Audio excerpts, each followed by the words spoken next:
Hello team, Mr. Borsch here with more on Lhopitals rule. Okay, so we're going to go ahead now. I want you to try this problem on your own. Take the limit x goes to 0 of e to the x minus 1 over cosine x minus 1. Go ahead and just take 30 seconds, pause the video, and try this problem using what you've done.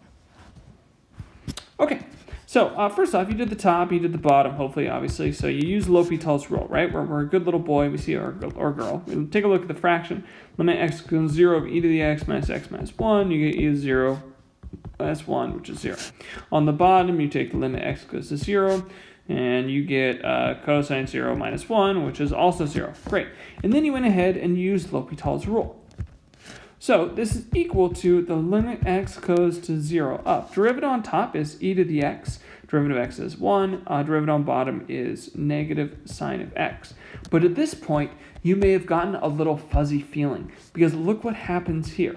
You got the top and you got the bottom. And when you take that top limit, that limit here is just equal to e to the 0 minus 1, which is 0. If you take that bottom, you do the limit x goes to 0 negative sine of x, which is still 0.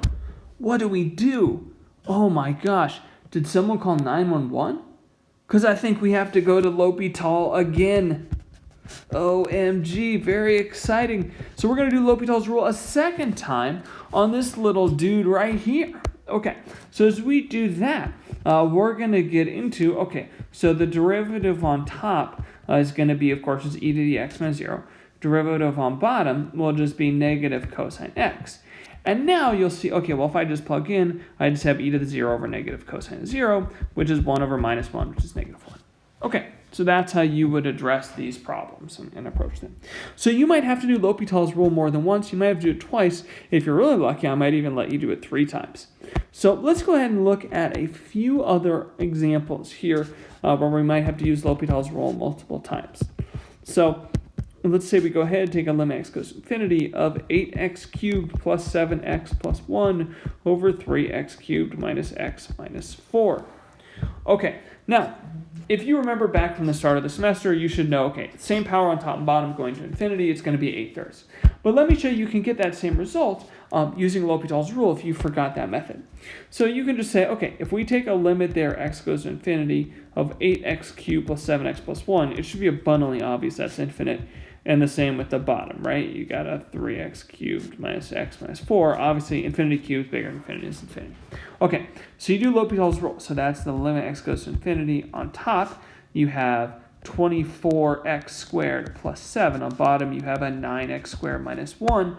So here again, when you take a limit as of the top and the bottom, when you take the limit as x goes to infinity of 24x squared plus 7, that's clearly infinity. When you take a limit on the bottom of 9x squared minus 1, also infinity minus 1, still infinity. Okay, so when you do Lhopitals rule again, now we get a limit x goes to infinity of 48x divided by 18x. So the x's cancel, you just get 48 over 18, so that's like 24 over 9. Take out a 3, which is 8/3. So obviously, this is more work to use Lhopitals rule in this case, but it does give the answer we would expect. Okay, now same thing here. If you take, for example, the limit x goes to infinity of e to the x minus 2 over x squared. And feel free to pause this, give it a try on your own if you'd like. This is going to show us a very powerful result. So if you take a limit of the top and the bottom, so the limit on top is e to the x minus 2, of course, is e to the infinity minus 2, which is still infinite. If you take a limit on bottom there of x squared, also infinity squared is infinite. So use Lhopitals rule. So when you end up here, you got a limit x goes to infinity of e to the x over 2x. So of course, each of those limits, it's always good to write it out just to make sure. The top is infinity and the bottom is infinity as well. That is 2 times infinity. So we're going to use Lhopitals again. So this will give us the limit x goes to infinity of e to the x over 2, which is infinity over 2, which is still infinite. Now, what this shows us is that e to the x over any polynomial is always going to be infinite.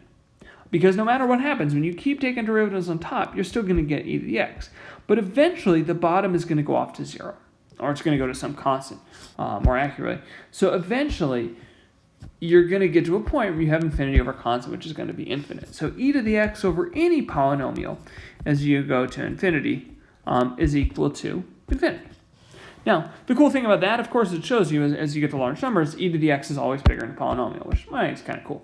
Anyway, so that's just an example. Let me show you two more that are a little bit hairy.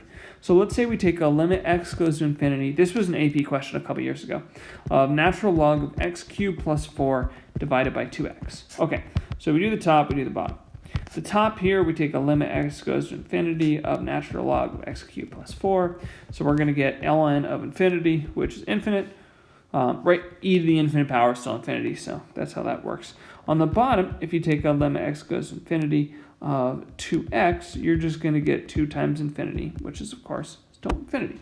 Now, Lhopitals' rule is going to work out kind of interesting here. So we checked, and again, you're always checking the top and the bottom to make sure you can use L'Hopital. When we do L'Hopital's rule, we're going to get limit x goes to infinity of. Okay, so we got to use the chain rule on top. So derivative of ln is 1 over x cubed plus 4 times derivative on top, which is 3x squared. So we're just doing chain rule, the derivative at the bottom, divided by the derivative of 2x, which is 2. So what I would tell you now is try and simplify this first. So turn this into a limit x goes to infinity of 3x squared over x cubed plus 4 over 2, which is the same as just putting the 2 on bottom, right? You could put the 2 over 1 and then flip it if you want, but it's just a limit x goes to infinity of 3x squared over 2 times x cubed plus 4, also known, of course, as 3x squared over 2x cubed plus 8. Now, if you look at that, polynomial, it's got to be a 0 with bigger power on bottom. That's fine. But you could also use L'Hopital here, right? So if you take a limit x goes to infinity of 3x squared, that's infinity. If you take a limit x goes to infinity of 2x cubed plus 8, of course, that's also infinity. So you'll L'Hopital this bad boy. So this is going to be a limit x goes to infinity of 6x, taking the derivative of this, 6x over 6x squared. Anyway, the 6 is canceled, the x is canceled, it's just 1 over x, which is 0. Okay, so that one worked out to be 0 in this case with the natural log. Just make sure that you try and combine the fractions into 1. That just makes your life easier on this type of problem. Okay, well, I hear people saying, Boris, derivatives and limits together, incredibly fun. What if we could bring limits, derivatives, and integrals together into one problem? Terrific. That would really make this trip to the hospital worth it. So let's find the limit as x goes to 1 of integral 1 to x of square root of t squared plus 3 dt. Okay. So let's go ahead and do this. So again, you see a limit, and this kind of problem should really set off some kind of alarm bell in your head, really. We have a weird limit, so let's just start by doing the top and the bottom separately. So we take a limit x goes to 1 of integral 1 to x of rad t squared plus 3. Now, when you take a limit x goes to 1, you just plug in the x as 1, nothing with the t, so this just becomes integral 1 to 1 of root t squared plus 3.